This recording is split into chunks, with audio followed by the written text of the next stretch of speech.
Senhoras e senhores, bom dia. Eu sou Renata Oliveira, relações públicas da Embrapa Locais. Antes de tudo, gostaríamos de pedir desculpas a todos pelos problemas técnicos que tivemos ontem e que impediram a realização das atividades programadas. Vamos lá, então, só aqui os avisos, começando por esses avisos. Vamos realizar a programação de hoje da forma que estava prevista a programação de hoje. Amanhã, na quinta-feira, nós vamos realizar a programação que deveria ter acontecido ontem e que nós não tivemos sucesso pelos problemas técnicos. Então, eu vou dar aqui algumas orientações sobre o funcionamento do curso Sisteminha Embrapa, UFU, FAPEMIG, integração com a agricultura. As perguntas podem ser enviadas pelos comentários do YouTube também, vocês vão mandar aqui pelos comentários as perguntas. E nós, da equipe aqui, vamos juntar as perguntas para serem respondidas pelos palestrantes ao final de cada bloco. Para dar início à programação de hoje, teremos agora a palestra Até em Sisteminha Embrapa UFU FAPEMIG, que será ministrada pela técnica em agropecuária e servidora da Secretaria de Agricultura de Urbano Santos, Liliane Moreno dos Santos. Eu me chamo Liliane Moreno dos Santos, moro em Urbano Santos e trabalho na Secretaria de Agricultura de Urbano Santos, dando assistência ao Sisteminha.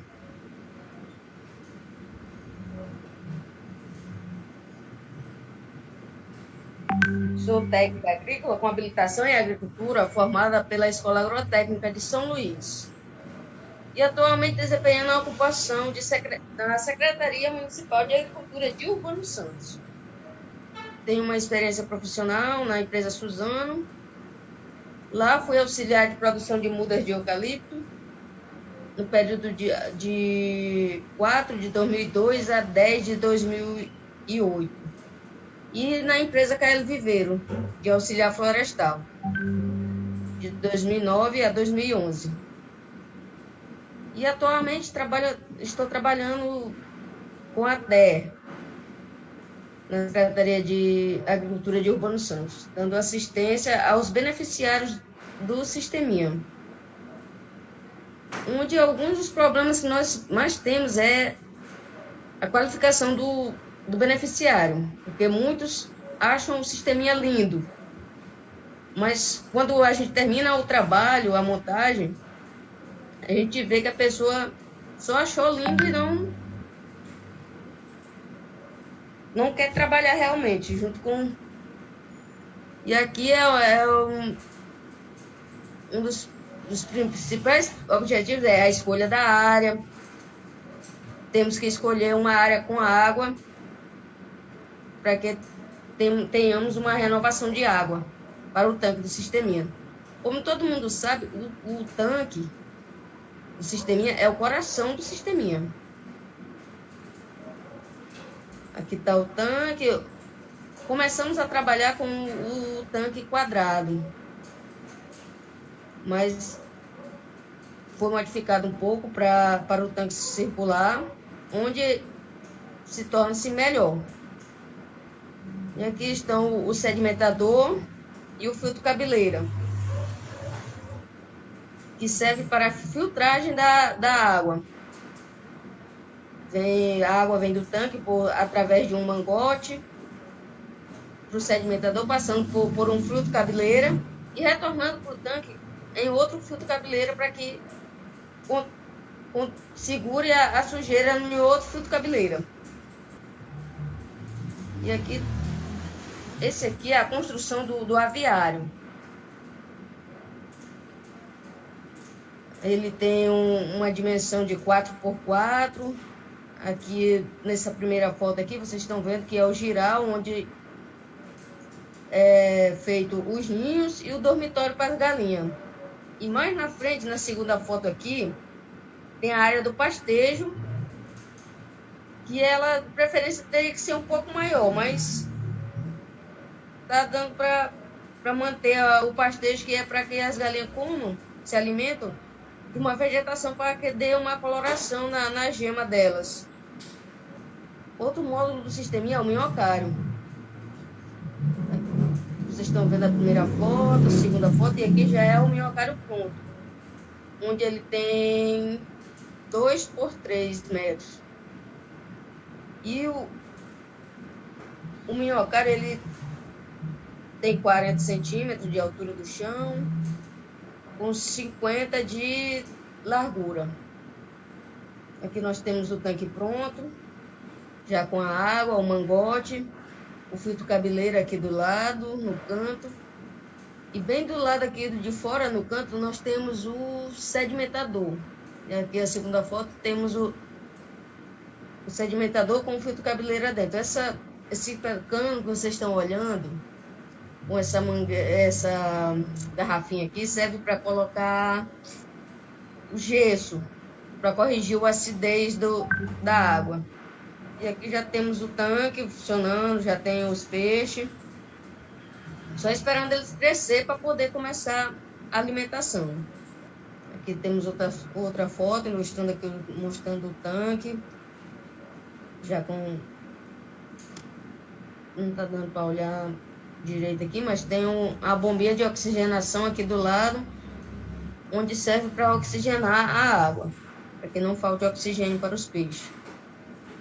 E aqui nós temos uma foto de uma tilápia. Essa tilápia que nós usamos no tanque do sisteminha, ela é revestida, ela não reproduz.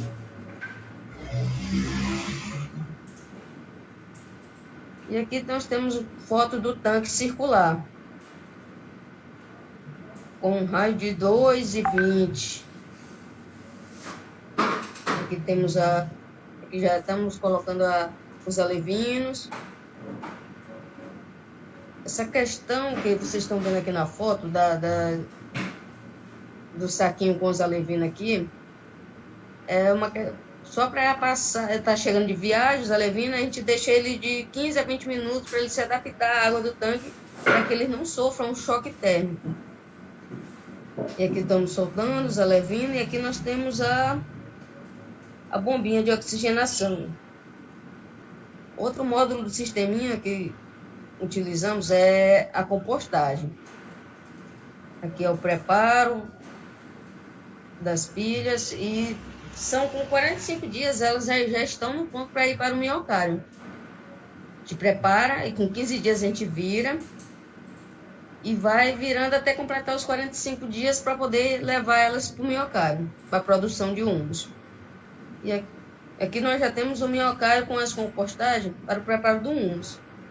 Aqui, com 15 dias do composto colocado no minhocário, já pode começar a utilizar o humus, colocando na horta.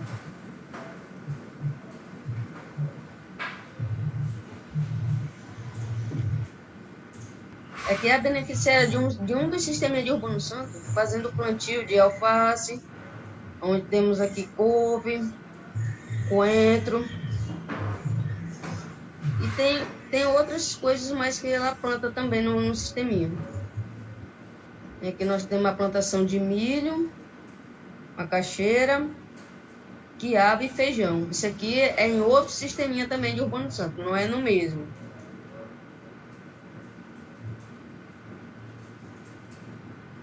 E aqui está o aviário, já com as aves de postura. E aqui é só fazer o manejo correto para que limpeza do bebedouro, do comedouro. Okay.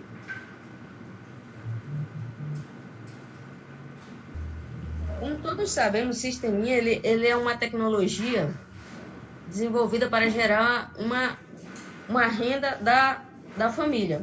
De 4 pessoas já é o suficiente para gerar uma renda ótima. E o excedente da produção do sisteminha, o beneficiário pode vender, porque são 20 galinhas. Ele não vai comer todo dia 20 ovos, então o excedente da produção pode vender. Assim como o peixe também, a hortaliça. Todo o excedente de produção, o beneficiário pode vender. Certo. Então, quem tiver perguntas para a Liliane, por favor, coloque aí no bloco de comentários, que nós vamos encaminhar para ela para ser respondido daqui a pouquinho, no final do bloco, tá certo? Então, nós vamos chamar a segunda palestra de hoje, e a palestra Boas Práticas na Colheita e Pós-Colheita de Hortaliças. Para isso, convidamos a pesquisadora da Embrapa Hortaliças, Nilza Moreira Lana. Ela possui graduação em Agronomia e mestrado em Fitotecnia e Produção Vegetal pela Universidade Federal de Viçosa, e doutorado em Plant Science, Hort Harvest Physiology pela Wageningen University. Atualmente é pesquisadora da Empresa Brasileira de Pesquisa Agropecuária, Embrapa Hortaliças, e tem experiência na área de Fisiologia Pós-Colheita de Hortaliças. Então, com a palavra, a doutora Nilza. Bem, bom dia a todos, obrigado pelo convite. Eu vou falar para vocês sobre boas práticas na colheita e na pós-colheita de hortaliças. O enfoque que eu vou dar nessa apresentação é o seguinte: quando a gente pensa em pós-colheita de hortaliça, nós pensamos em quais são as tecnologias, os procedimentos que nós vamos usar para manter a qualidade da hortaliça por um tempo suficiente para comercialização e satisfação do cliente, com lucro para todos os agentes da cadeia. E nós vamos destrinchar isso ao longo da apresentação. Então, na pós-colheita, eu não tenho como melhorar a qualidade do produto, mas eu tenho como manter a qualidade do produto por mais tempo, para dar tempo de o produtor comercializar a sua produção. Então, a primeira coisa que eu tenho que entender é por que essa hortaliça estraga. Quais são os fatores da planta, do ambiente, que vão fazer com que ela se deteriore? E o que eu posso fazer para diminuir a velocidade desse processo? Então, eu tenho que pensar na qualidade do produto na colheita, e aí vai entrar toda a parte de produção, de nutrição, irrigação, para eu ter um produto bom na hora de colher, o manuseio na colheita e na pós-colheita, o tempo entre a colheita e o consumo, e o interesse e satisfação do cliente, seja esse cliente o seu cliente final numa feira, seja um supermercado ou um atacadista da Ceasa. Bem, quando a gente fala de manuseio pós-colheita, existe aí um grupo de temas importantes que eu vou tratar deles, cada um aqui. Qualidade da hortaliça na colheita, o que é manuseio mínimo e organização do fluxo de trabalho, o que é higiene na colheita e na pós-colheita, embalagem, controle de temperatura e umidade relativa, qual é a infraestrutura mínima que a propriedade deve ter para fazer o beneficiamento desse produto e o transporte. Eu vou pincelar alguns aspectos mais importantes de gestão da propriedade em pós-colheita. Pelo tempo da apresentação, eu não tenho como detalhar a parte de gestão, mas eu tenho 3 pontos que eu quero chamar a atenção, que é a organização e planejamento, o registro e a capacitação da mão de obra. Então, vamos lá.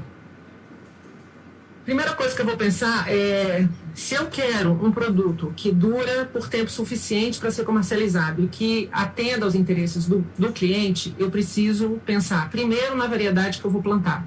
Então, o planejamento da pós-colheita vai começar lá quando você planeja a sua plantação. Então, a variedade que eu estou usando, ela atende o cliente? Por exemplo, eu vendo para uma região, para um supermercado, em que a maioria dos clientes são famílias pequenas ou pessoas solteiras que moram sozinhas. E aí eu produzo ou colho uma couve-flor com a cabeça grande e vendo para esse mercado. Eu provavelmente não vou estar atendendo o cliente, porque essa é uma região em que as pessoas vão querer hortaliças menores, embalagens menores, porque eu consumo de pequenas quantidades. Outra coisa, eu tenho vida de prateleira suficiente, ou a variedade que eu estou usando ela é uma variedade que se deteriora muito rápido e eu estou plantando no interior e mandando para a capital do estado. Se essa variedade ela não tem um tempo de prateleira, ela não tem durabilidade alta, eu tenho que trocar a variedade. Ela é resistente ao manuseio e transporte? Aí eu tenho 2 maneiras. Ou eu tenho uma variedade que é resistente ao manuseio, ou eu, ao não ter uma variedade resistente ao manuseio e transporte, eu vou cuidar ainda mais da embalagem, por exemplo, para permitir que esse produto mantenha a qualidade. Outro ponto importante, ela é uniforme quanto à colheita, tamanho, formato? Ao longo da apresentação, eu vou voltar num slide que tem foto de cenoura, e aí eu vou explicar isso aqui para vocês. Por que é importante eu pensar nisso, se a variedade que eu estou usando, ela dá muito refúgio, ou ela tem a colheita toda concentrada num período de tempo, ou ela tem uma colheita espalhada no tempo. Então, isso tudo são fatores importantes para eu garantir a qualidade na colheita. Outro ponto muito importante, que nem todo produtor dá a devida importância, é o ponto de colheita.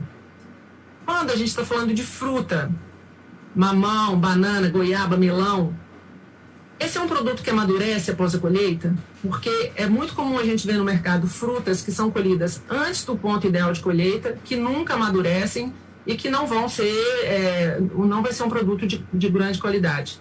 Outra é como que eu alio produtividade, qualidade sensorial e durabilidade. Então, por exemplo, se eu colho a abobrinha maior, a minha produtividade em quilos por hectare é maior. Mas eu posso colher ela acima do ponto, já muito grande, e depois esse produto é rejeitado pelo consumidor. Ou eu posso colher o tomate muito verde para ele durar por tempo suficiente para eu transportar para o mercado e esse produto não amadurecer de maneira adequada e eu gerar um produto de baixa qualidade. Então eu tenho que compatibilizar essas 3 demandas. Tem vida de prateleira suficiente? É a mesma coisa. Se eu for mandar o produto para distâncias maiores, eu tenho que colher num ponto de colheita que me dá maior durabilidade, mesmo que eu tenha uma pequena queda na qualidade do produto, e se ele é resistente ao manuseio e transporte. Então, a partir de um produto colhido já com alta qualidade, eu vou passar para o manuseio pós-colheita. E aqui eu quero enfatizar um conceito, que é o conceito de manuseio mínimo e organização do fluxo de trabalho. E aqui, então, o que é manuseio mínimo? Que é a principal objetivo na pós-colheita. Então, toda vez que o produtor for planejar o seu sistema de colheita e pós-colheita, ele deve pensar nisso. Manuseio mínimo é você reduzir ao mínimo o número de vezes que a hortaliça é tocada e transferida de um contentor para outro. Então, não existe uma receita. Manuseio mínimo é isso. Você tem diferentes maneiras de colher e beneficiar o produto. Por beneficiar, eu estou dizendo lavar, selecionar, embalar. Então, quando você for olhar a maneira como você está trabalhando, você vai lá como se você fosse um pesquisador de fora ou um investigador e olha a maneira como você está fazendo a colheita e o beneficiamento e se pergunta: quanto tempo eu gasto na colheita? Olha, eu estou gastando 2 horas para colher 100 caixas. Será que é possível colher essas mesmas caixas em 1h30?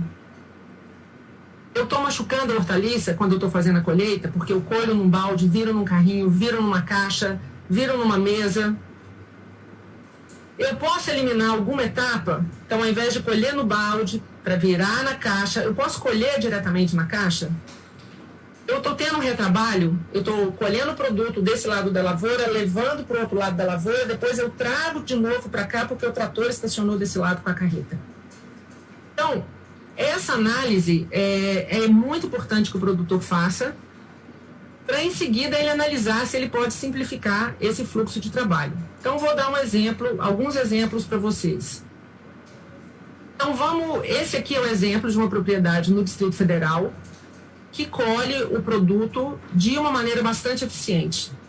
Então, os trabalhadores chegam no campo, essa lavoura é com mulching, o que facilita esse processo, nesse caso. Então, ele colhe, na hora que ele corta o alface, ele já remove as folhas velhas e podres. Deixa ela virada no canteiro de cabeça para baixo, né? E em seguida, o mesmo funcionário ou outro funcionário já vem ensacando a cabeça de alface. E veja que ele já traz aqui na cintura, amarrado os saquinhos já na posição que ele pega o alface, coloca no saquinho e coloca no canteiro. Em seguida, esse produto é colocado na caixa, essa caixa já está limpa, e ele é colocado, essas caixas já prontinhas para ir para o mercado, elas vão então para o transporte, daí para o packing house e do packing house para o mercado. Então eu tenho essa apresentação do produto em que eu tenho uma colheita, seleção, toalete, ela é simultânea, o operador faz tudo isso ao mesmo tempo, ele colhe rapidamente o campo, ele reduz o dano físico, porque não tem essa coisa de tombar o alface para cá, tombar o alface para lá, virar de um contentor para o outro. Não ocorre aquecimento da hortaliça, porque a propriedade é organizada e quando ele acaba a colheita, o trator com a carreta já está no campo para levar esse produto para o packing house. Então, tudo isso vai contribuir para uma durabilidade maior do produto. Quando ele chega lá no packing, por outro lado, no galpão, essa descarga é bastante rápida, porque você vai descarregar caixas, e o produto ele já sai do campo pronto para ser enviado para o mercado. Lá no Pack House, ele só vai passar por um controle de qualidade, uma inspeção, para ver se o produto está indo adequadamente. Mas como os funcionários já foram bem treinados, raramente você vai ter no PEC uma carga sendo rejeitada. Quando você vai em outra propriedade, que é a poucos quilômetros dali, que é uma propriedade com vários meieiros, eu vou mostrar para vocês como 3 meieiros diferentes, na mesma propriedade, cada um tem um jeito de colher. Então, nesse caso, toda a parte de folhosa da propriedade é colhida nesse carrinho, que é um carrinho de bastante profundidade, que raramente é lavado. Quando o colhedor acaba de encher um carrinho, ele vai levar o carrinho até o packing. Então, ele enche um carrinho, vai no packing, volta para o campo, enche mais um carrinho, vai para o packing, e assim sucessivamente até completar a colheita. Quando ele chega no packing ou na casa de embalagem, ele vai transferir esse alface para a caixa. Então, é mais uma mão de obra. E esse é o aspecto do produto que ele entrega no packing. Então, veja bem, ele faz aqui uma operação, depois ele faz uma segunda operação, e nos slides seguintes vocês vão ver as operações que são feitas para lavar o produto, embalar e selecionar. Bem, na mesma propriedade, outro meieiro, ele já leva as caixas para o campo. Colhe, amontou o produto na terra, mas vejam que aqui não tem mulch. Então, quando chove ou quando está muito seco, e Brasília tem muita poeira, Brasília, basicamente, você tem uma parte do ano que você tem muita poeira e uma parte do ano que você tem muito barro, esse produto já vai sujar em contato com o chão. Então, ele vai pegar esse produto, colocar na caixa, em seguida ele é transferido, transportado para o packing na carreta, e muitas vezes, quando a colheita acaba, essa carreta não está disponível, então o produto fica ao sol esperando ser transportado, para depois ser descarregado no packing, e esse é o aspecto do produto que o packing recebe para beneficiar. Reparem também a quantidade de produto que tem na caixa. São 3 camadas de alface, então é fácil imaginar o que vai acontecer com a qualidade desse produto. Na terceira gleba dessa mesma propriedade, o terceiro meieiro, numa lavoura também sem mulch, você vê que ele colhe. Nesse caso, na hora que ele retira o produto, ele já faz a seleção e já elimina todas as folhas sujas e velhas, coloca na caixa e leva para a sombra, até vir o transporte para levar para o packing, e esse é o aspecto do produto enviado para o packing house. Eu tenho menor quantidade de produto na caixa e o produto já vai limpo. Então, essa é a diferença de quando se faz uma pré-toalete do produto no campo, à esquerda, comparado com o da direita, onde o produto simplesmente é arrancado do solo e colocado na caixa ou no carrinho. Na primeira propriedade, como eu disse para vocês, o produto já sai do campo pronto para ir para o mercado. Na segunda propriedade, os 3 meieiros vão transportar para esse packing, para essa casa de embalagem. Quando a colheita é feita muito cedo e o pessoal do packing só começa a trabalhar à tarde, eles têm que chegar, colocar a caixa, molhar a caixa para evitar mais uma operação. Em seguida, o produto passa por uma pré-limpeza. Então, vocês podem facilmente imaginar o trabalho que dá limpar aquele produto que veio todo sujo, colocado num tanque de lavagem, que também tem um chuveiro. Em seguida, ele é colocado nessa mesa para escorrer. Observem a altura dessa pilha na mesa do produto lavado. Aí ele vai para dentro da casa de embalagem, área limpa. Vocês veem aqui no canto da figura o chuveiro que é usado na área fora, e em seguida ele é embalado, colocado nas caixas para envio ao mercado. Bem, nessa segunda propriedade, nós temos um fluxo de trabalho bastante complexo, com várias etapas. Coloca no carrinho, vira na caixa, molha o produto, vira no tanque, seleciona, vira na mesa, chega lá dentro, vira em outra mesa, ser selecionado, embalado, colocado na caixa. Essas são fotos do produto antes dele ser embalado na casa de embalagem. Eu já tenho folha murcha, devido àquele tempo que o produto ficou esperando no campo. eu já tenho folha quebrada, nervura quebrada, que rapidamente vai escurecer e vai diminuir a qualidade do produto. Ou seja, na primeira propriedade, eu tenho um trabalho mais eficiente, que gera um produto de melhor qualidade. Na segunda propriedade, eu tenho mais trabalho para gerar um produto de pior qualidade. Quando chega no mercado, porque esse foi um trabalho que a Embrapa fez no mercado, eu tenho aquele primeiro fornecedor, esse é a maior parte do produto que ele entrega tem essa qualidade, é aquele que utiliza boas práticas, enquanto na imagem da direita você vê o tipo de produto daquele fornecedor de más práticas. E o que isso significa para o produtor em termos financeiros? Nós acompanhamos a perda de hortaliça desses dois produtores em duas redes de supermercado. Então, eu tenho aqui, nesse quadro, vocês veem os dados da primeira coluna, que é o fornecedor 1, que utiliza boas práticas, e na segunda coluna, o fornecedor 2, que utiliza más práticas. Eu quero que vocês vejam essa primeira coluna, a primeira linha, alface crespa. Então, veja a coluna verde. O fornecedor 1, ele entrega no mercado 97% do alface crespa que ele entrega no mercado tem aparência ótima, sem machucado. Quando você olha na outra coluna verde, o fornecedor 2, só metade do produto dele tem qualidade ótima. Claro que aqui existem outros fatores além do manuseio, porque você tem um tipo de loja, clientela, etc. Mas grande parte desse problema se deve à maneira como o produto é colhido no campo. Ou seja, o primeiro produtor que utiliza boas práticas na colheita e manuseia pouco produto, ele consegue chegar no mercado com 97% da alface crespa com ótima aparência, 75% da alface lisa com ótima aparência. E por que esse índice é menor? A alface lisa é muito menos resistente ao manuseio, e 90% da alface roxa com ótima qualidade. Quando você pega esse mesmo índice produtor 2, a alface crespa do produtor 2, 50% que tem boa qualidade, ou seja, 50% já está comprometida. Quando eu vejo a alface lisa, somente 29% do produto dele tem ótima qualidade. E a alface roxa, 44% tem ótima qualidade.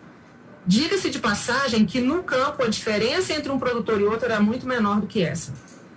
E o que resulta em perda financeira para o produtor? Esses mercados, eles têm uma política de desconto. Pois bem, o primeiro produtor, olha o índice de quebra do produto dele no mercado. 16,7%, 11,3% da alface crespa, 28,3%, 27,1% para alface lisa, 18% para alface roxa. Isso quer dizer que o desconto em cima desse produtor vai ser baseado nessa quebra. Enquanto o segundo produtor, lá no mercado, o produto dele quebra alface crespa 40%, alface lisa 80% e alface roxa 40%. Então, a maneira como o produtor colhe tem um impacto na qualidade, que tem um impacto na qualidade do produto no varejo, que tem um impacto na perda do varejo, que por sua vez tem um impacto no desconto que é feito ao fornecedor.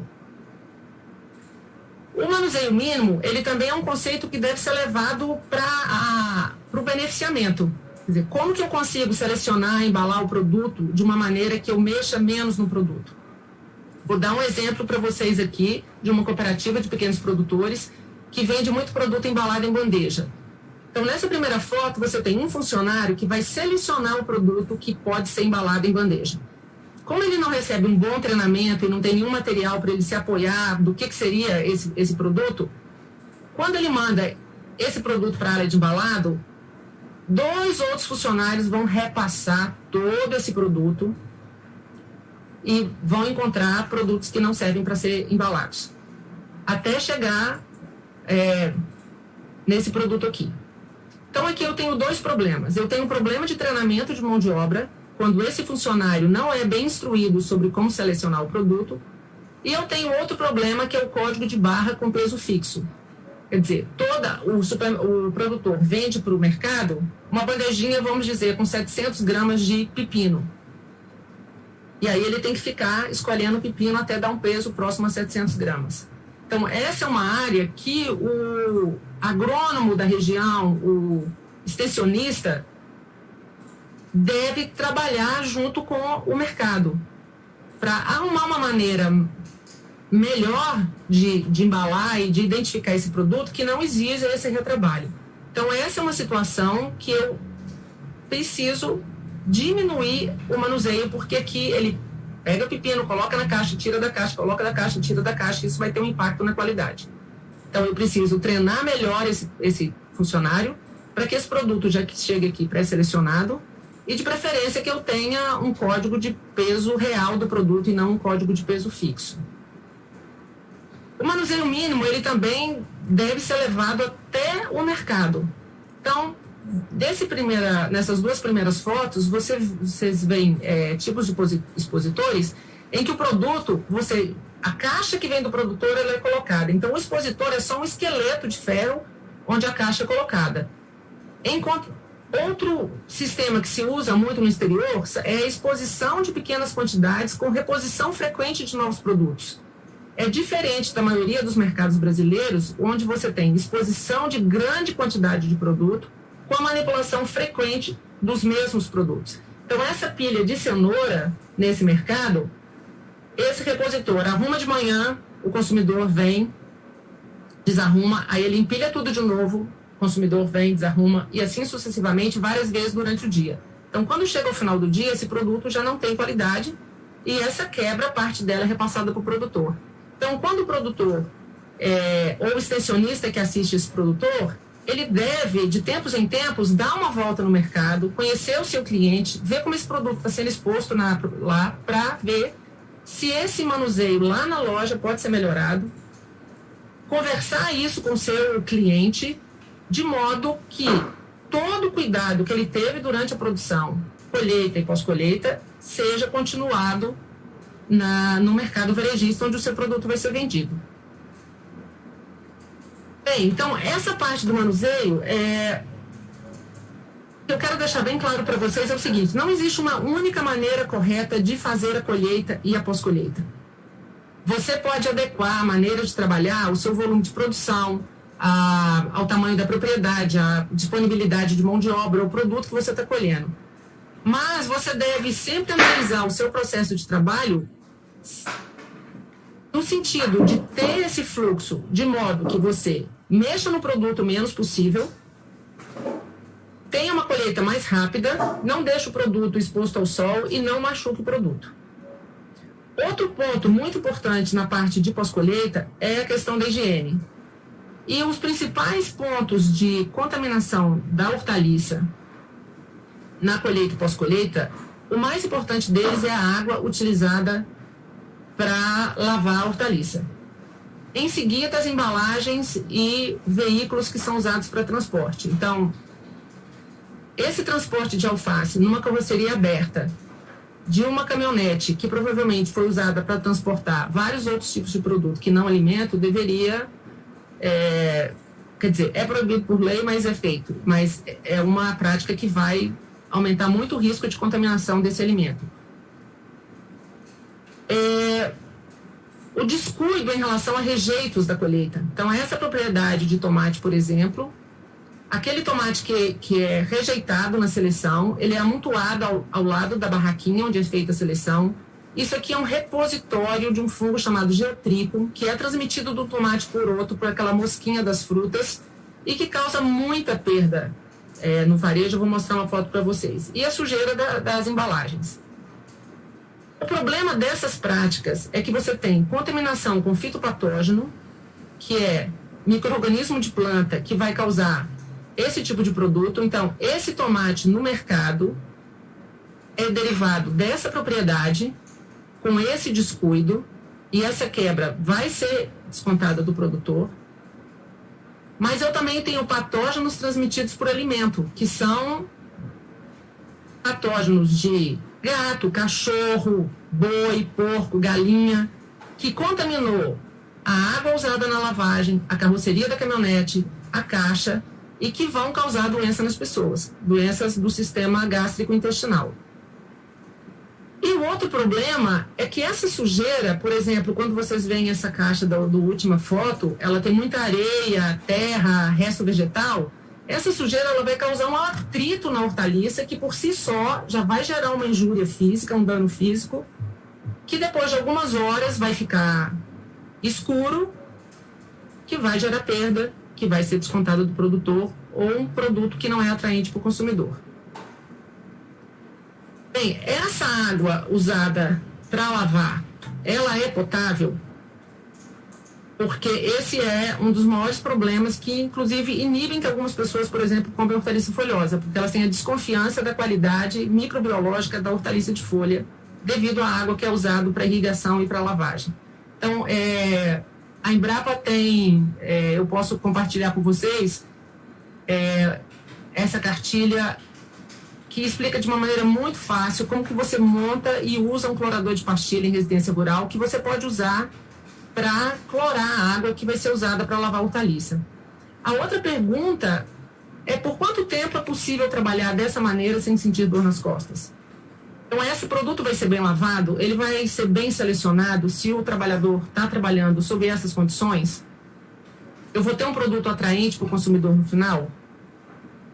Então, o recomendável é que você tenha uma estrutura que pode ser bem simples, que seja uma estação de trabalho onde você tenha lá um tanque, uma mesa de seleção, preferencialmente uma área coberta, que você pode continuar o trabalho durante a chuva, para que esse processo seja feito de acordo com as boas práticas. Água limpa, sem dano físico, sem aquecer o produto. Existem diversos modelos. Esse modelo que eu coloquei aí do lado, do lavador, é um modelo feito por serralheiros locais. Essa parte gradeada, ela gira. Então, de um lado do lavador, a pessoa que está vindo do campo traz a hortaliça suja. Você tem aqui esse chuveirinho, não sei se... eu acho que a minha seta não aparece para vocês. A estrutura da mesa, essa mesa circular, ela tem aqui um chuveiro. Então, a hortaliça é lavada, a sujeira escorre pela grade, e do outro lado, o outro trabalhador recebe o produto lavado, ele vai selecionar e embalar. Em relação à embalagem, outro ponto que é muito comum porque existe uma deficiência crônica de embalagem de caixa de plástico no Brasil, é colocar na caixa o produto muito além da capacidade. Então, isso aqui não é uma piada, isso é a quantidade de alface que foi tirado dessa caixa num mercado no interior de Minas. Então, vocês podem imaginar que quando eu coloco essa quantidade de produto na caixa, eu vou causar uma série de quebradinhos e ferimentos na folha que vão causar escurecimento, podridão, perda d'água. Então, muitas vezes a gente recebe pedidos na Embrapa de: olha, meu produto está durando pouco, está apodrecendo muito, qual é o fungicida que eu uso em pós-colheita, qual produto eu posso passar no produto para durar mais. Às vezes até tecnologias mais sofisticadas, como a atmosfera modificada, quando na verdade o que precisa ser feito é a melhoria do manuseio, para que o produto não estrague, não machuque, porque onde ele vai machucar, onde ele machucar, ele vai escurecer. E ao quebrar, eu também tiro a proteção natural que a planta tem para não perder água, e aquele lugar onde foi quebrado, é por ali que a água vai ser perdida em forma de vapor d'água. Então, respeitar a capacidade da embalagem é uma das medidas mais importantes em pós-colheita para você ter um produto de qualidade. E esse escurecimento que está aí marcado de azul, no segundo slide, na parte de baixo, essa podridão só aconteceu porque teve um ferimento. Se não tivesse ferimento, ela não teria aparecido. Então, o que eu preciso? O que é preciso fazer? Caixa limpa, quantidade adequada de produto, empilhamento correto, de modo que, quando chegar no mercado, você tenha esse produto. Melhor aparência, maior durabilidade, maior venda. Bem, controle da temperatura, umidade relativa e exposição ao sol. Não existe melhor tecnologia pós-colheita que frio. Colocar alimento na geladeira é a melhor maneira de compartilhar esse alimento. De melhor maneira de conservar esse alimento. Mas nem todo produtor tem acesso à refrigeração. Muitas regiões do Brasil não têm cadeia de frio. Então, na ausência de refrigeração, o que eu posso fazer? Primeiro, não deixar o produto exposto ao sol após a colheita. Você poderia pensar, tá, mas essa berinjela ela estava na planta e a planta estava ao sol. Sim, só que a planta estava sendo continuamente recebendo água que passava pela berinjela, esfriava a berinjela e com isso ela não estragava. Agora, a partir do momento que eu colho e eu não tenho mais a planta bombando água para a berinjela, quanto mais tempo eu deixar ela sob o sol, mais rápido ela vai perder água. E numa região tropical, um fruto escuro como a berinjela, depois de 1 hora num sol do meio do dia ou do início da tarde, uma berinjela dessa pode chegar a mais de 50 graus Celsius. Depois o beneficiamento e o transporte. Se ele colhe, deixa no sol até terminar a colheita. Quando termina a colheita, vai fazer a seleção do produto sob o sol e depois levar numa caminhonete aberta. Quando esse produto chega no cliente, ele já está com a qualidade bastante comprometida. Então, ele vai durar muito pouco no mercado e o comerciante vai ter pouco tempo para vender esse produto antes que ele estrague. E muitas vezes, nessa fase aqui, eu não consigo, na fase do transporte, até ele chegar no packing, ou na Ceasa, ou no varejo, o produto ainda está com uma boa aparência, mas ele traz essa carga térmica que ele adquiriu lá no campo e ele rapidamente vai perder água e vai estragar. Bem, a Embrapa propôs uma infraestrutura mínima, pensando num pequeno produtor ou em um meieiro de uma grande propriedade, de modo que ele pudesse melhorar as condições de trabalho dele, melhorar as condições para a hortaliça e para o trabalhador, sem grande custo. Então, nós pensamos em 3 equipamentos. Para eliminar esse problema do produto ser colhido e ficar no sol até o transporte chegar na lavoura, nós propusemos a construção de uma barraca, que é feita com tubo de ferro e lona, que pode ser feita em qualquer serralheria de pequeno porte, e é instalada próxima à lavoura, e à medida que o produtor vai colhendo, ele imediatamente coloca sobre a barraca. Então, com isso, eu evito que o produto esquente sob o sol. Essa barraca, ela pode ser transportada de um local para o outro da propriedade, facilmente, já montada, ou simplesmente desmontada e você leva para onde você quiser. E você pode montar uma unidade simples ou uma unidade dupla, que são 2 barracas montadas juntas, que eu vou mostrar para vocês como que ela pode ser transformada numa casa de embalagem bem bacana. O segundo problema é não ter um bom contentor de colheita e eu ter esse produtor colhendo pepino, olha como que é a colheita dele. Ele vai colhendo pepino até o tanto que ele consegue carregar. Então, ele já está causando um problema de saúde, porque ele comprime aqui esses vasos do braço e aqui ele depois pode ter dormência, cãibra. Quando ele chega num tanto que ele não consegue mais carregar e que claramente vários desses pepinos vão ser amassados um contra os outros, uns vão cair no chão, vai atrasar o trabalho, ele vai até o fim da linha da estufa, vira numa caixa, depois ele volta colhendo de novo. Então, imagina o tempo que ele leva para fazer. A alternativa para isso é se usar um carrinho de colheita, em que você já coloca nesse carrinho as caixas onde você vai acondicionar o produto, seja em lavoura aberta, seja em casa de vegetação, e você vai tirando o produto da planta, colocando diretamente na caixa. Carregar o carrinho em que você tem as 2 mãos, cada uma segurando um lado do carrinho, distribui melhor o peso. É diferente de eu carregar uma caixa aqui ou um balde aqui, que vai causar uma série de problemas de osso e músculo. Então, eu distribuo melhor a carga, consigo transportar uma quantidade de produto maior e danifico menos o produto. O modelo que nós fizemos na Embrapa, não precisa ser esse modelo, existe N modelos de carrinho. Nós fizemos um que essa parte da frente, ela dobra, porque muitos produtores gostam de levar esse carrinho para o mercado, porque lá para ajudar no transporte dentro do mercado, e também porque dessa maneira você transporta ele facilmente na carreta de um lugar da propriedade para o outro. Finalmente, o outro problema, que é você selecionar campo aberto. Dessa maneira, virando de uma caixa para outra, você não consegue ver bem o produto, trabalha numa condição para a saúde do trabalhador muito ruim. Imagina o que são 2, 3, 4 horas trabalhando curvado dessa maneira sobre o carrinho. Claro que o cansaço, no final, impede que o trabalho seja feito de uma maneira adequada, passa produto ruim, que vai gerar insatisfação do cliente.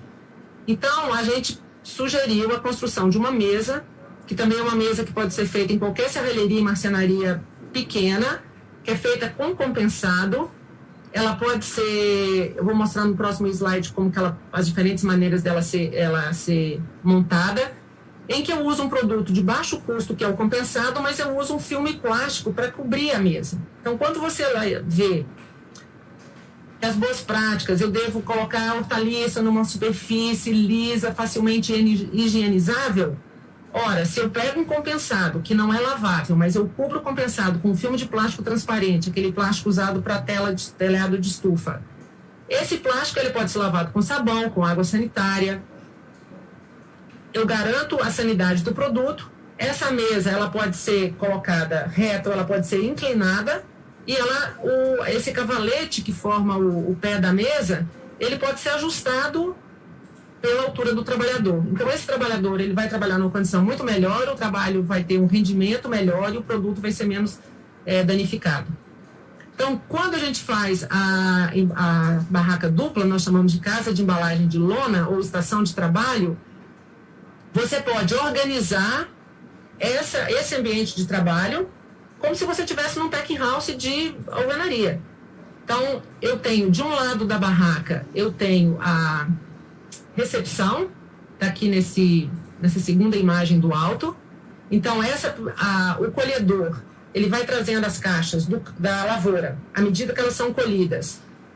Já coloca daquele lado da barraca, de preferência sobre um pallet. Não precisa, pode ser pallet de madeira, pode ser pallet de plástico, pode ser um pedregulho, pode ser uma palha seca, pode ser um resto de lona de estufa ou de lona de caminhão, mas simplesmente um lugar que você vai colocar a caixa para ela não sujar, já que você trouxe ela no carrinho sem sujar. No meio aqui da estrutura, nessa região aqui que está aberta, eu instalo a mesa. Veja nessa foto da mesa para seleção que eu posso colocar essas laterais de diferentes maneiras. Eu posso colocar com a bica, para quando é um produto como tomate, que como os produtores daqui dizem, um produto que rola, então eu coloco a bica. Eu posso fazer um coxo e colocar aqui do lado as caixas, que são as caixas do mercado, caso eu vá fazer uma seleção. E à medida que eu vou selecionando, eu já vou colocar do outro lado da estufa. Então, isso facilita muito o processo de trabalho, porque você não tem que ficar naquela coisa de transportar produto de uma área para outra, atropelando caixa. Chega de um lado, seleciona, coloca do outro lado. Quando o seu cliente chega, ou o caminhão que vai transportar o produto, ele já sabe que o produto que tiver daquele lado é o produto selecionado, pronto para ir para o mercado. Então, essa é uma estrutura bastante simples, uma estrutura barata, que pode ser feita em qualquer região que tem marcenaria e serralheria de pequeno porte. E é uma estrutura que pode ser copiada exatamente do jeito que está, mas ela também pode servir de inspiração para o produtor fazer uma estrutura semelhante usando os elementos, os materiais que ele tem na sua região. O importante é que eu não suje o produto durante a colheita, que eu não tenha que virar muito o produto e que ele seja transportado para a sombra imediatamente e que o trabalho seja feito em condições que preservam a qualidade da hortaliça e preservam a saúde do trabalhador. Ora, é muito importante ter em mente que não adianta eu mudar a estrutura se eu não mudar a maneira de trabalhar. E a pós-colheita é muito assim. Quando você pensa, por exemplo, numa adubação, existe uma maneira correta de adubar, e você vai fazer uma análise de solo, e aí se são 100 quilos de fósforo por hectare, eu vou falar um número totalmente fictício, mas são 100 quilos, são 100 quilos. Aquela foi um cálculo feito com base na análise de solo. No caso da pós-colheita, tem várias maneiras de você trabalhar, desde que você respeite aqueles princípios sobre os quais eu já falei. Então, aqui, eu quero mostrar para vocês 4 situações em que essas unidades da Embrapa foram validadas, em que o produtor relatou um ganho com a instalação da unidade, da estação de trabalho, mas continuou com algumas práticas que ainda danificavam o produto. Então, por exemplo, se ele está usando carrinho, mesa e barraca, mas ele continua com essa caixa suja, o ganho que ele vai ter da estrutura é menor comparado com uma caixa limpa. Por quê? Porque essa caixa suja, no caso de um produto como quiabo, abobrinha, pepino, couve-flor, essa sujeira da caixa vai danificar a hortaliça. Segundo, na figura B, se ele está usando caixa e está até tendo cuidado aqui de colocar uma proteção no chão da barraca para não sujar a caixa, mas ele está empilhando, não caixa sobre caixa, mas caixa de repolho sobre repolho, ele também vai ter uma perda de qualidade comparada com o empilhamento correto das caixas. Na figura C, então ele tem a mesa com o plástico, mas ele não limpa o plástico. Então, essa areia que é deixada sobre a mesa, ela vai ferir a casca do tomate e depois lá no mercado vai aparecer aquela doença que eu mostrei para vocês no slide anterior, que é aquele tomate com o fungo branco crescendo ali nos machucadinhos. E, finalmente, na última imagem, vocês veem que a barraca ela é feita para que o produto permaneça na sombra todo o tempo após a colheita. Nesse caso, o produtor está na sombra, a mesa está na sombra, mas o produto que está esperando para ser classificado está no sol. Então, a proposta nossa, você tem cortinas laterais que você pode instalar na barraca, ou você deve mudar a orientação da barraca ao longo do ano para que o sol não entre no interior da estrutura. Porque, nesse caso, eu vou ter um ganho menor do que eu teria se eu mantivesse o produto todo o tempo na sombra. Finalmente, o transporte. Bem, transporte a granel deveria ser proibido por lei.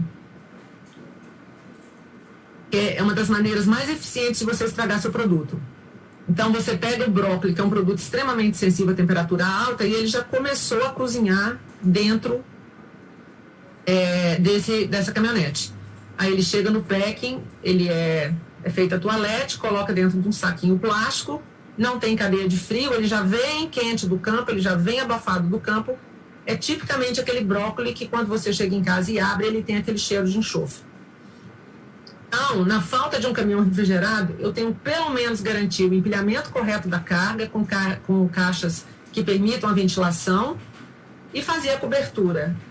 Nessa última foto aí do caminhão, vocês veem que o produtor instalou essa cobertura no caminhão, ele deixou aqui um espaço de ventilação, que é muito bom no caso de um caminhão não refrigerado, que você protege a carga do vento e do sol, mas deixa ali em cima uma área para que escape o calor da carga, evitando que ela seja aumentada a temperatura da carga.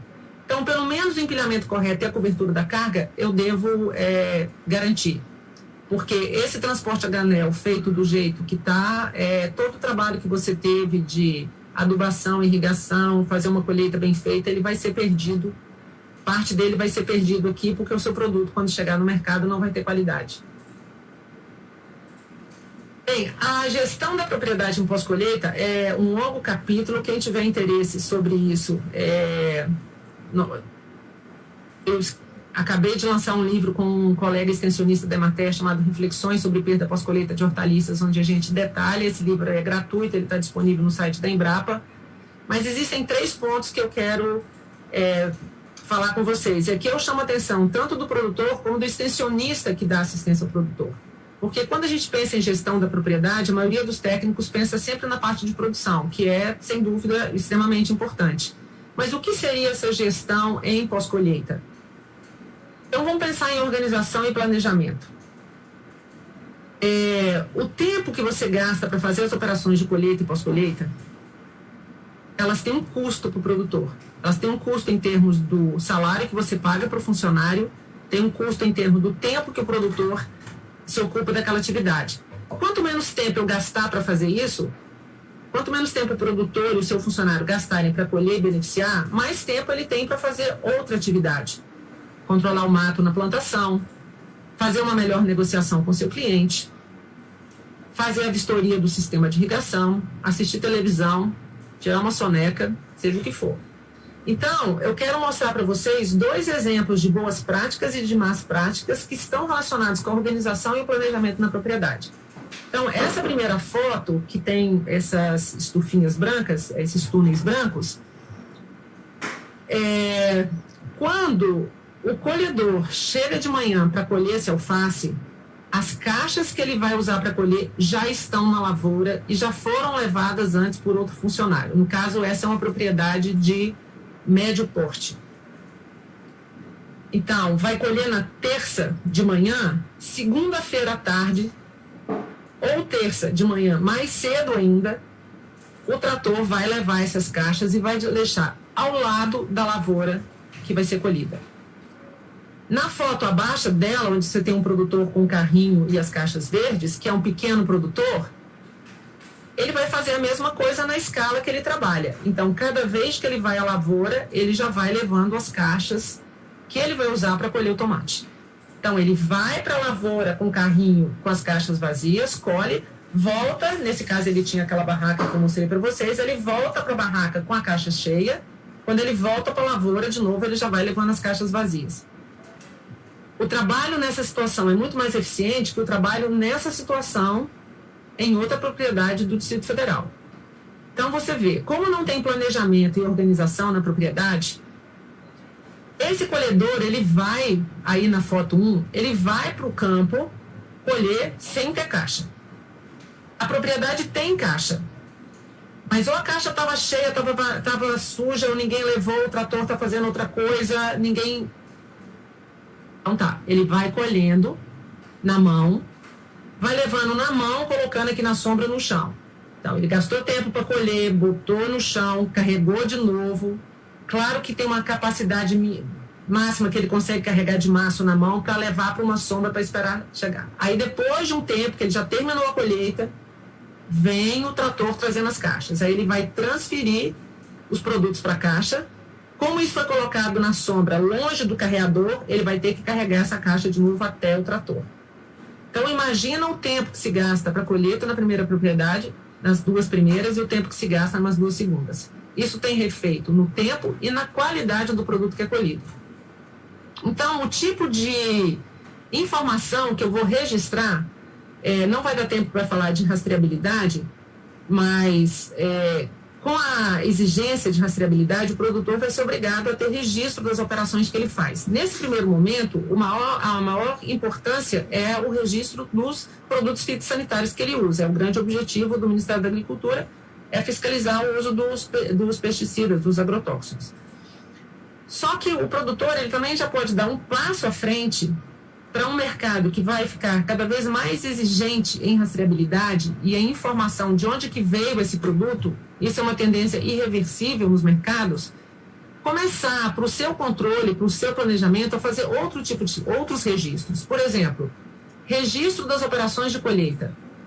Quantidade colhida e gasto de mão de obra, hora por dia. Você pode descobrir, ao botar no papel, que você está gastando muito tempo para colher e que aquilo pode ser um dreno de renda da sua propriedade. E aí você tem condição, a partir desse registro, a partir dessa análise, de ir lá e consertar esse problema, resolver esse problema. Registro das operações de pós-colheita, quantidade de hortaliça por classificação. Eu vou dar um exemplo disso aqui. Operações e insumos usados, gasto de mão de obra e máquinas e equipamentos. Nesse livro que eu falei para vocês, a gente apresenta os dados de quanto custa, por exemplo, embalar na bandeja o quiabo, abobrinha e pimentão, que é o exemplo de um custo que o produtor pode fazer, ou o extensionista que o assiste ajudá-lo a fazer, que é você calcular quanto custa para você embalar o produto na bandejinha e quanto você recebe pelo produto embandejado, para você ver se vale a pena ou não. Porque às vezes você está olhando só a diferença. Olha, o quilo do produto a granel é R$10, o quilo do produto embalado é R$12. Então eu vou vender embalado. Só que você não fez a conta e você pode descobrir ao fazer a conta que você gasta R$3 para embalar, quando você considera todos os custos. Então, na verdade, você está levando prejuízo. Outro registro importante é as operações de comercialização, diário de venda por cliente, por classificação, gasto de mão de obra em insumo, para saber se vale a pena você entregar no cliente, para saber se esse cliente vem decrescendo a compra ao longo do tempo, então ele provavelmente está insatisfeito com o seu produto e assim por diante. Então, esses registros, eles são importantes para profissionalizar a produção de hortaliça. E essa profissionalização, ela não precisa ser feita só por quem é um grande produtor, que produz toneladas por dia. Um pequeno produtor que atende a feira, que atende uma rede de supermercado ou que vende seu produto na feira, ele pode fazer o mesmo tipo de cálculo na escala que ele produz e, a partir desse registro, dessa profissionalização do seu trabalho, ele ir eliminando aquelas etapas que ele está gastando tempo, que ele está gastando dinheiro, que ele está gastando mão de obra e não estão revertendo em produto de qualidade para atender seu cliente.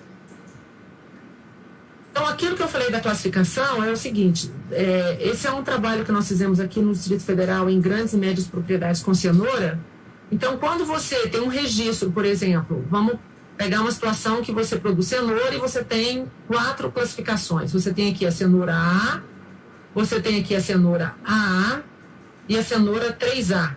E o produto de maior renda, o que vale mais alto no mercado, é esse produto 3A.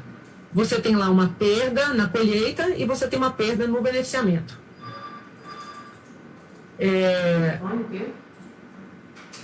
Então, é importante você saber se você está conseguindo, na sua colheita, ter maior proporção daquela faixa de cenoura que te dá maior lucro. Porque se você está tendo uma variedade, um sistema de produção que te dá muita cenoura A e pouca cenoura 3A, a sua rentabilidade vai ser menor. Então, não adianta só eu medir em caixas por hectare.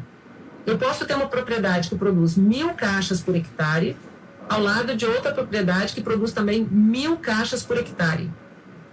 Mas na primeira eu tenho que das 1.000 caixas, 700 caixas são cenoura 3A, e eu posso ter na propriedade ao lado, das 1.000 caixas, 700 são da cenoura A. Então o rendimento em uma vai ser totalmente diferente da outra.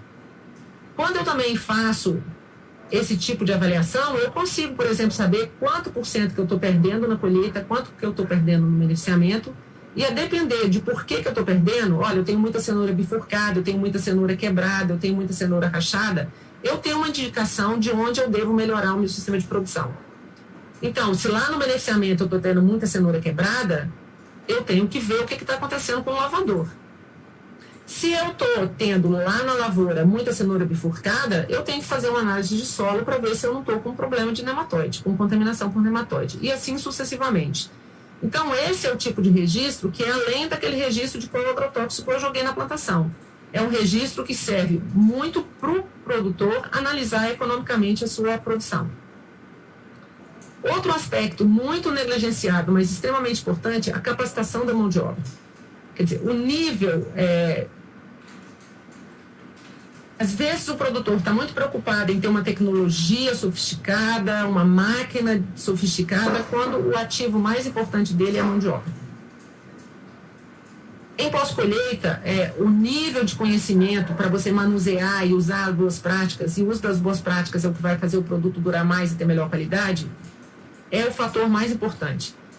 Eu dou um exemplo para vocês aí, essas 3 caixas de cenoura, elas foram obtidas da seguinte maneira: a mesma propriedade, tinham 3 colhedores colhendo a mesma lavoura, que era bastante uniforme, e nós marcamos pedaços de 5 metros na propriedade, no canteiro, e depois que o colhedor fazia a colheita, a gente ia e arrancava tudo que tinha ficado para trás. Vocês têm aí o que ficou para trás na primeira caixa, que é o colhedor que a gente chama de colhedor A, colhedor B, colhedor C. Você poderia pensar que esse colhedor C, ele teve menos refugo porque esse pedaço da lavoura estava melhor. Não é o caso. Se você analisar o que está na caixa A e o que está na caixa B, você vai ver que tem muita cenoura que é cenoura boa para comercialização. O que acontece é que o colhedor C, ele tem uma maneira de colher que ele vai arrancando a raiz e colocando a folhagem para fora do canteiro. Então, ele consegue ver todas as plantas que ele vai colher. Ele não deixa a planta para trás. Enquanto o colhedor A e B, eles vão colhendo de uma maneira tão desorganizada que, às vezes, ele arranca uma cenoura desse lado e a folhagem que ele quebrou, ele esconde a cenoura que está ao lado. Então, eu posso ter uma diferença enorme no rendimento da colheita simplesmente porque eu tenho um trabalhador treinado para fazer a colheita da maneira certa. E isso é muito mais comum do que vocês imaginam. O segundo exemplo é no galpão de uma cooperativa. Então, assim, essa primeira foto da esquerda, vocês têm aí o que é o produto embalado. Isso aqui é o seguinte: o pessoal na cooperativa fez a seleção do produto, então eles têm o produto embalado, que vale muito mais, o produto médio, que é um pouco mais barato, o produto Ceasa, que é mais barato ainda, e o refugo, que é o que eles jogam fora. Então, a gente esperou eles classificarem do jeito deles, depois fomos lá e fizemos amostras de cada uma dessas frações. Então, a gente viu que na fração refugo, que é nessa primeira foto da esquerda, veja que esse pimentão marcado de amarelo que foi jogado fora, ele é idêntico ao pimentão marcado de amarelo na fração embalado, que é o produto mais caro. A mesma coisa com os 2 pimentões circulados de vermelho. Você tem lá no refúgio produto bom que foi jogado fora. Por quê? Porque o cara fez o trabalho com pressa, porque no final do dia ele está cansado, já não vê a diferença do pimentão para o outro, porque ele não tem lá uma reguinha para ele medir se aquele comprimento está certo. Então, imagina depois de um ano o prejuízo que essa cooperativa vai ter. Na foto da direita, a mesma coisa. Vocês vão comparar os pimentões circulados com a mesma cor, na fração Ceasa, que é a fração mais barata, o produto de pior qualidade, e o pimentão médio, que é o produto mais caro que Ceasa, mais barato que embalado. Vocês vão ver que há na fração Ceasa produtos iguais aos do médio. Claro que um certo grau de erro existe nessa operação, porque é feita por ser humano e você tem uma margem de erro. Mas eu devo fazer a capacitação da mão de obra, o registro, o planejamento, para que isso aconteça na menor proporção possível. Porque aqui eu tenho 2 situações. Se eu mando o médio para a Ceasa, eu estou perdendo dinheiro. Se eu mando o Ceasa para o médio, eu estou perdendo cliente, porque eu estou colocando num produto mais caro um produto de menor qualidade. Então, esse tipo de análise, esse tipo de registro, ele ajuda o produtor a planejar melhor a colheita e a pós-colheita e direcionar a sua produção para uma produção mais eficiente e que ele tenha maior renda. Então, a capacitação da mão de obra. Quando você vai pensar na seleção do produto, é bom que você faça ali um acordo com o seu cliente, com o seu funcionário, junte essa turma em volta de uma mesa e discuta, olha, esse aqui é o produto bom para o cliente tal, esse aqui é o produto bom para o cliente tal.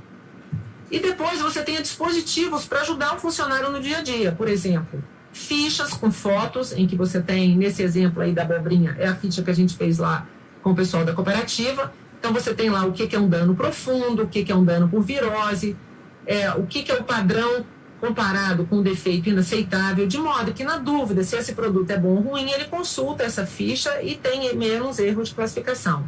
Outros dispositivos bem simples, peças feitas de acrílico, de madeira, você vê que essa régua aí de baixo, ela está marcada 0, 10, 20, 30, para ele medir o comprimento de uma cenoura, de uma abobrinha. Essa com os buraquinhos redondos, para você medir diâmetro de cenoura, beterraba. Não é que você vai pegar cada produto e medir um por um. Mas quando você tem aquele produto que você não sabe se ele é refúgio ou comercial, você tem ali um balizador para você tomar a decisão. E escalas de fotos, né? Então, nesse exemplo do pepino, por exemplo, a gente tem aí uma escala de tortuosidade, foi acertado lá entre a cooperativa, os cooperados, os funcionários do galpão de classificação. E esse pepino circulado de azul é o padrão, é o produto de excelente qualidade. O fruto 1 e o fruto 2 tem um pequeno desvio, é defeito leve, pode ter até 10% na carga. O segundo é defeito grave, não pode passar de 5% na carga. Então, é muito mais fácil até para você fazer a negociação com o seu cliente e também você ver se o seu funcionário está trabalhando corretamente ou não. Então, em pós-colheita, você deve perguntar o seguinte: qual é o produto que você quer entregar ao seu cliente? É o produto resultado das más práticas de colheita ou de boas práticas de colheita? Essas 2 abobrinhas são provenientes de 2 cargas entregues no mesmo dia na cooperativa por 2 produtores diferentes. É a mesma variedade, a mesma região, produtor do mesmo tamanho de propriedade, renda equivalente, capacitação equivalente. E eles parecem produtos de qualidade, o produto da esquerda, um produto de péssima aparência, e o produto de direita, um produto de excelente transparência, de excelente aparência, desculpa. Eu digo para vocês que a única diferença entre esses 2 é o manuseio pós-colheita. Então, você vê que no produto da direita, o produto foi colhido com faca ou tesoura, então o cabinho ele é cortado rente, não vai apodrecer ali facilmente, o produto está limpo, enquanto no produto da esquerda, esse produto foi arrancado da planta, essa lesão causada no cabinho vai apodrecer rapidamente, o produto está sujo e machucado. Bem, então esse é o resumo do que eu queria falar para vocês, tá? O princípio que o produtor deve ter é isso: como que eu colho merteando menos um produto, levar o produto imediatamente para a sombra depois de colhido, ter cuidado na higiene e ter cuidado no transporte. Nós temos uma série de publicações da Embrapa que detalham tudo isso que eu falei, que estão disponíveis gratuitamente no site para vocês acessarem quando quiserem. Tá? Então, o que eu tinha para falar é isso. Obrigada. Estou à disposição para qualquer pergunta. Lá, retornando aqui, para a parte agora do bloco de perguntas dos palestrantes, né? Eu vou pegar aqui a primeira pergunta que foi feita pela palestrante Liliane, certo? Vou botar aqui, Liliane, por favor, volte aqui para a tela, só para... Tem duas perguntas aqui para a Liliane. Certo. Liliane, olha, nós temos aqui uma pergunta para você, do Fernando Lima. Ele quer saber os critérios mais específicos que são utilizados na escolha dos beneficiários lá do projeto. Uma das escolhas as principais que nós temos que fazer é escolha da área. Temos que escolher uma área com água, porque o tanque necessita de água. E do beneficiário também. Ele tem que querer realmente estar envolvido no projeto, na tecnologia. Não adianta só ele achar bonito e querer o sisteminha. E a gente instalar e ele achar muito trabalho e largar de mão. Porque vai ser um trabalho em vão para a gente e tanto para ele também. Então, de preferência, temos que escolher uma área que tenha água, bastante água, para estar renovando a água do tanque. Até porque usamos a água do tanque na fertirrigação da hortaliça.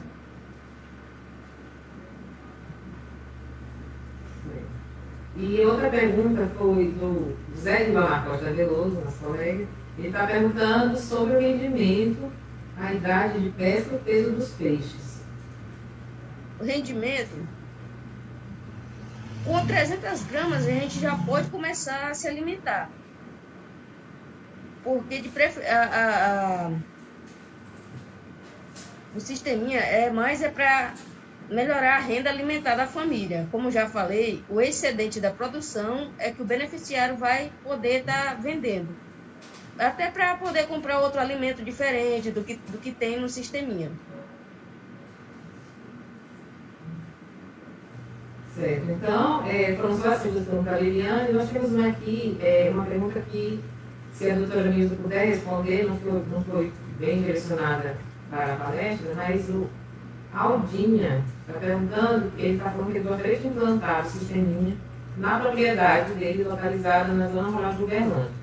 Mas ele não está conseguindo contato na Embrapa, no local, e ele queria saber como obter uma assistência, uma orientação, uma assessoria técnica da Embrapa. A gente não deve ter essa parte de assessoria técnica, mas talvez dar alguma ajuda para eles, onde eles se direcionar. Se você puder responder, para bem, mas ele quer orientação sobre o sisteminha? Isso, ele quer instalar o silenciador atrás de alguém aqui da equipe do projeto souber como eu acho que o Vitoriano que tem condição de responder isso melhor, né? Vitoriano, se quiser aparecer aí e dizer alguma coisa sobre o contato lá em Uberlândia, quem seria, como ele proceder. Bom dia, né? Bom dia. Bom dia. Em relação ao questionamento, né? Em relação ao questionamento sobre onde adquirir, né, a questão do sisteminha, né? Hoje a sisteminha é uma tecnologia que está nos 4 cantos do país, norte, sul, centro-oeste, sudeste, né? É uma tecnologia que está ganhou prêmios internacionais, tem um know-how muito grande. Eu acho que a melhor opção é através da assistência técnica e extensão rural, né? Através da assistência técnica e extensão rural, onde os técnicos da assistência pública ou não pública possam ter conhecimento com a situação. A outra questão que a Embrapa pode, né? A Embrapa Cocais, a Embrapa Meu Norte, né? Que o pai da tecnologia, que é o Luiz Guilherme, né? Amanhã estará aqui falando do sisteminha, né, os módulos, quantos módulos e tal. Estamos abertos para as capacitações, né? As capacitações. Nós temos, aqui no estado, nós temos em Urbano Santos, a Liliane vai falar, nós temos uma faixa de 10 sisteminhas montados lá, de um projeto de cooperação técnica entre Embrapa e Secretaria Municipal, Prefeitura Municipal de Urbano Santos. Nós estamos com um trabalho através do Fundo Amazônia, a implantação de 4 sisteminhas, né, que servem como modelos, né, para assistência técnica, de multiplicação das tecnologias. Então, o meio mais adequado para isso é através dos órgãos estaduais ou municipais de assistência técnica e extensão rural, ou pública ou privada, né? O papel da Embrapa nesse processo é fazer o processo de transferência de tecnologia. O processo de transferência de tecnologia, o que é o processo de transferência de tecnologia? É pegar o que está na pesquisa, né, repassar para os agentes multiplicadores, que não é somente os técnicos, pode ser um agricultor, pode ser o sindicato, tem um foco muito, muito grande aí, líderes comunitários, né, através das capacitações e assistência técnica, levar o processo, né, da metodologia do sisteminha, como é o processo, como é a instalação, né, que isso o Dr. Luiz Guilherme vai falar com mais detalhes, né, sobre isso, mas esse é o passo fundamental de qualquer processo, de qualquer solução tecnológica, através da assistência técnica, né, para que as tecnologias cheguem ao público-alvo, no caso, ou pequeno agricultor, agricultura familiar, ou médio produtor, ou grande produtor. Então, essa é a lógica do todo o processo, né, que envolve essa solução tecnológica ou outras soluções tecnológicas que a Embrapa desenvolve nos seus 42 centros, que estão espalhados pelo Brasil todo. Então, para finalizar aqui, nós temos mais uma pergunta para a doutora Milza. O Carlos Souza está perguntando, no semiárido, quais hortaliças mais indicadas para se plantar comercialmente? Renata, aí eu acho que ele precisa consultar o escritório local mesmo da extensão. Por quê? O semiárido é uma região muito grande que envolve vários estados. Então, você tem que ver o mercado, não é só adaptação climática. Hoje, hortaliça, você tem variedades para inverno, verão. Então, você tem disponibilidade de materiais para diferentes épocas do ano. Mas qual hortaliça plantar vai depender muito do mercado que ele vai atender. Então, se ele vai plantar na cidade para vender na cidade, na feira, provavelmente vai ser nas folhosas que ele vai encontrar um mercado melhor, que geralmente é vendido em feira. Se ele vai abastecer o mercado de uma capital, então ele tem que ver se ele tem estrutura para abastecer, e aí ele vai precisar, se ele não tiver transporte refrigerado, trabalhar com hortaliças que consigam durar pelo tempo suficiente para ir de caminhão até a capital. Então, não existe uma resposta única para essa pergunta. É preciso sentar com o técnico e analisar qual o tamanho da propriedade que eu tenho, qual o mercado que eu quero atender. Isso tem a ver com aquela questão que eu falei da gestão da propriedade. Eu tenho que começar pelo mercado para depois voltar para a propriedade. E não eu vou plantar isso para depois achar um mercado. Não sei se eu fui clara. Acredito que sim, doutora Milza. A gente tem, então, agora o intervalo, né? Nós vamos ter uns 20 a 30 minutos de intervalo. E na volta, no segundo bloco, nós vamos ter mais uma apresentação da doutora Milza. Então, se tiver mais alguma coisa que queiram perguntar, vão anotando as perguntas para o final do segundo bloco fazer as perguntas novamente, tá?